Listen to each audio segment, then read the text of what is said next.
आणि जर आम्हाला दिल्लीला यायला लागतं आमच्यात एवढी ताकद आहे की आम्ही तिथे आमचं नवी मुंबईचा विमानतळ एक विमानही उडून देणार नाही।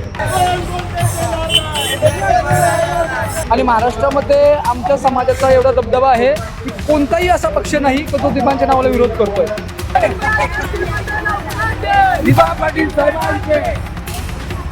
आज या ठिकाणी फ्लाईटनी स्वतःचा खर्च करून जर भूमिपुत्र इथं दिल्लीपर्यंत येत असतील तर तुम्ही विचार करा, हजारोंच्या संख्येने इथे भूमिपुत्र आलेत, तिथं लाखोंच्या संख्येने जमायला वेळ लागणार नाही। आपल्यासोबत भिवंडी इथून आलेले सुद्धा काही आगरी समाज बांधव आहेत, आपण त्यांच्याशी सुद्धा बोलूया। काय सांगाल, या ठिकाणी एक दिवसाचं आंदोलन जे आहे ते सुरू आहे, मात्र पुढची दिशा कशी असणार आहे? आज आम्ही भिवंडीवरून इथेशी आलेलो आहे। आमच्या जागेवर विमानतळ होऊन आमच्या दिबांचं नाव लागलं नाही तर याचा पुढचं आंदोलन अतिशय उग्र असणार आहे। आम्ही जातीने आगरी लोक आहेत, प्रेमाने आम्ही ऐकलं तर ठीक, नाहीतर आमची पुढची दिशा या पूर्ण महाराष्ट्राला माहिती आहे। अजून बोलायचं झालं तर महाराष्ट्र राज्यसभेतून म्हणजे महाराष्ट्रातून विधानसभेतून विधान परिषदेमधून फक्त एकच नाव दिबांचं गेलेलं आहे, मग पुढे जाऊन का अटकले? आणि जर आम्हाला दिल्लीला यायला लागतं आमच्यात एवढी ताकद आहे की आम्ही तिथे आमचं नवी मुंबईचा विमानतळ एक विमानही उडून देणार नाही, एवढी आमच्या समाजाकडे ताकद आहे। आणि आमच्या समाजातले नेते इथेशी आल्यात, आमचे जी जनसमुदाय आले यांचा आम्ही आभार मानतो की 1500-1600 किलोमीटर येऊन आम्ही इथेशी आमचं मत व्यक्त केलं। आणि आमचे आदरणीय खासदार ज्यांनी या आंदोलनाचे प्रमुख बोलले तरी हरकत नाही आहे, परंतु त्यांना विचारलं तर ते सांगतील का पूर्ण जनता प्रमुख आहे, परंतु बाल्यामामांच्या एका आदेशानुसार इथेशी एवढी भिवंडीची पब्लिक, उरण, पनवेल, ठाणा, रायगड, कल्याण, डोंबिवली इथून सर्व पब्लिक आलेली आहे। आमची इच्छा आहे की आमच्या दिबांचं नाव आमच्या एअरपोर्टला लागलं पाहिजे। आता एअरपोर्ट सुरू होऊन जवळपास 10 महिने उलटून गेलेले आहे, तरी सुद्धा नामांतराचा मुद्दा मार्गी लागला नाहीये। आजचं आंदोलन झाल्यानंतर तुम्ही कशा पद्धतीनं या ठिकाणी इशारा द्याल केंद्र सरकारला? आज आंदोलन एअरपोर्ट चालू होऊन सुद्धा आपला नाव लागला नाही, परंतु ही आमची प्रतीक्षा आहे। पण याचा उग्र प्रतिसाद त्यांना मिळेलच, याचा उत्तर त्यांना मिळेल, कारण आम्ही जेवढे शांत आहोत तेवढे उग्रही आहोत। आमची इच्छा आहे की अजूनपर्यंत नरेंद्र मोदींना हात जोडून विनंती आहे की आमच्या जागेत झालेल्या विमानतळाला दिबा पाटलांचं नाव लागलं पाहिजे, ही आमची इच्छा आहे। परंतु जर तुम्ही आमची इच्छाचा उग्र अवतार बघायचा असेल तेही बघायला मिळेल यांना। आमच्यात एवढी ताकद आहे की आम्ही एअरपोर्ट बंद करून टाकू। आणि याच्यामध्ये आमच्या बाल्यामामांचा, आमचे आमदार मोरे, सर्वच कार्यकर्ते, आगरी समाज, कुणबी, कराडी, बौद्ध समाज, आदिवासी समाज, हे पूर्ण समाज आमच्या पाठीमागे आहे।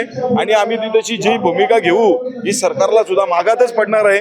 तरी सुद्धा आम्ही त्यांना हात जोडून विनंती करतो की आमच्या दिबांचं नाम द्या। आम्ही काय आमची सरकारकडून काय आम्ही जेवायला मागत नाही, आमची इच्छा एवढीच आहे की आमच्या दिबांचं नाव द्या, आमच्या जागेत झालेल्या एअरपोर्टला आमच्या बाबाचं नाव पाहिजे, एवढंच मागणी आमची। नक्कीच विजय असो। या ठिकाणी आपण बघत आहात की महाराष्ट्रातून प्रस्ताव केंद्राकडे आलेला आहे, केंद्र सरकारच्या कॅबिनेटमध्ये अजून तो विषय घेतला नाही। आणि महाराष्ट्रामध्ये आमच्या समाजाचा एवढा दबदबा आहे की कोणताही असा पक्ष नाही की तो दिबांच्या नावाला विरोध करतोय।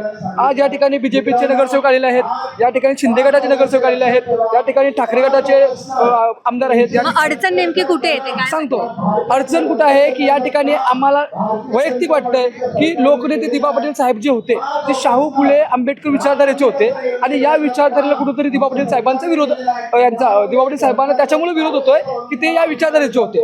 बीजेपीची विचारधारा हिंदुत्वाची आहे, त्यांना कदाचित असं वाटत असेल की आमच्या RSSच्या विचारधारेचा कोणतरी या एअरपोर्टला नाव दिला पाहिजे, आणि ते आमच्या या सरकारच्या कारकिर्दीत अशा व्यक्तीचं नाव नको द्यायला जो आपल्या विचारधारेचा नाही।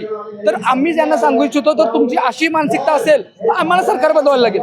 सरकार बदलवली तरच आम्हाला तो मार्ग सुटेल, नाहीतर तुम्ही दाखवून द्या की तुम्ही शाहू फुले आंबेडकर विचारधारेला सुद्धा मानता आणि दिबा पाटील साहेब सुद्धा तुमची पण इच्छा आहे नाव देण्याची। नाहीतर बघा, आमच्या इथं जिथं आता विमानतळ झालाय त्या विमानतळाच्या चारी बाजूला आमच्या आगरी, कोली, कराडे, स्थानिक विमुक्तांच्या जमिनी आहेत, आणि तिथे राहणाऱ्या प्रत्येक घराला कमीत कमी 1-2 करोड रुपये या दिबा पाटील साहेबांमुळे आलेले आहेत। आज या ठिकाणी फ्लाईटनी स्वतःचा खर्च करून जर भूमिपुत्र इथं दिल्लीपर्यंत येत असतील तर तुम्ही विचार करा, हजारोंच्या संख्येने इथे भूमिपुत्र आलेत, तिथं लाखोंच्या संख्येने जमायला वेळ लागणार नाही। आणि विमानतळ तर लांबच राहायला आम्हाला बंद करायला आम्ही मुंबई सुद्धा बंद करू शकतो, कारण की मुंबईमध्ये कोळीवाडे 64 कोळीवाडे हे आमचे आहेत. त्या बाजूला ठाणे जिल्हा आहे, बाजूला पालघर जिल्हा आहे, रायगड जिल्हा आहे. हे 3 भागातूनच मुंबईला यायला एंट्री आहे. बाकी त्या ठिकाणी अरबी समुद्र आहे.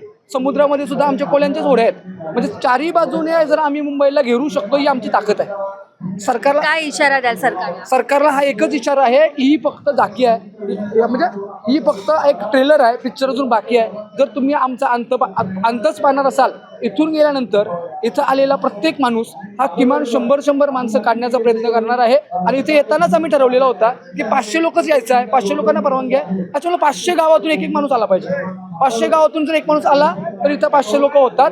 त्याच्यामुळे आम्ही इथं जास्त लोक घेऊन आलो. परमिशन तेवढी होती, त्यामुळे आम्ही घरी जाऊन आता एक माणूस एका गावातला असल्यामुळे तो प्रत्येक गावातून त्याच्या गावातून माणसं काढण्याचा प्रयत्न करील. आणि कुठल्याही पक्षाचा विरोध नाही.